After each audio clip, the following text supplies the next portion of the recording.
يا مساء الانوار. لو انت من الناس اللي بتحب تدور على حاجه من فوق لتحت، يعني بتتفرج على الحياه من زاويه افقيه، يبقى ده اللي اتش لوك اب معمول علشانه. دلوقتي خلينا اقدم لك صديقنا العزيز اتش لوك اب. ايوه، مش في لوك اب، دي اختها اللي بتحب تمشيها بالعرض. تعال نشوف. تعال. بص يا باشا، عندنا جدول زي اللي قدامنا ده، في الفروع، مبيعات، اجمالي مبيعات، وهل الفرع حقق التارجت ولا لا. بس الجدول جاي لي بشكل افقي مش راسي. فانا دلوقتي عايز ابحث مثلا عن فرع واشوف هو حقق لي التارجت ولا لا، وكمان عايز عن طريق البحث اللي انا اعمله عن الفرع اعرف اجمالي مبيعاته قد ايه. واكتر حاجه مناسبه للموضوع دوت هي دالة اتش لوك اب. تعال نشوف هنعمل الموضوع ده ازاي. اول حاجه نعمل هنا دروب داون، ودي شرحناها قبل كده. اختار من هنا الفرع، وهنا ابدا اكتب له الداله بتاعتي. الداله احنا كاتبينها للتوضيح، تعال نكتبها مع بعض تاني. اقول له بيساوي اتش لوك اب.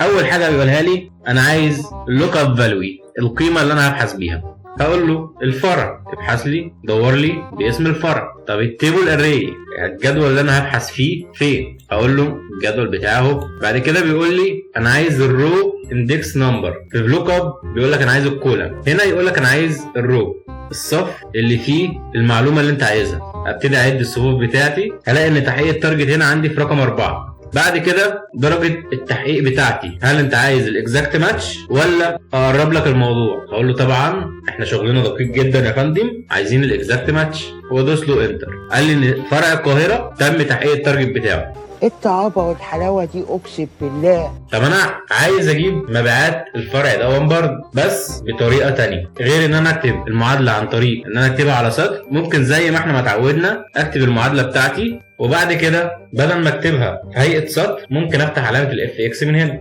وابدا املى البيانات بتاعتي عشان المعادله تتطبق زي ما عملنا قبل كده. اقول له اللوك اب فالوي هو الفرع، التيبل اري اهو، الرو اندكس نمبر انا عايز رقم 4، والرينج لوك اب زي ما اتعودنا 0 يعني فولس اللي هو يجيب لي اكزاكت ماتش، ولو قلت له 1 هيقول لي ترو، هيجيب لي اقرب حاجه عندي. فانا طبعا راجل دقيق جدا فمحتاج اكتب له 0 واقول له انت.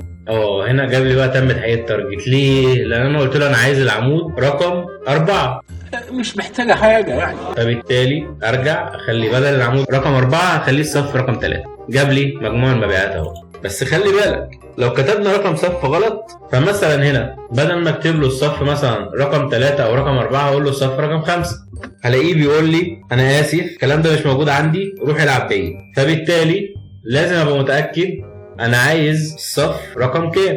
فالخلاصه يبقى لما تحب تدور على حاجه بالعرض كلم اتش لوك اب، ملكه الصفوف الافقيه. وما تنساش تعمل لايك وشير وسبسكرايب، تفعل زر الجرس، واكتب لمديرك في التعليقات وقول له انا بتعلم اهو ما ترفدنيش. سلام.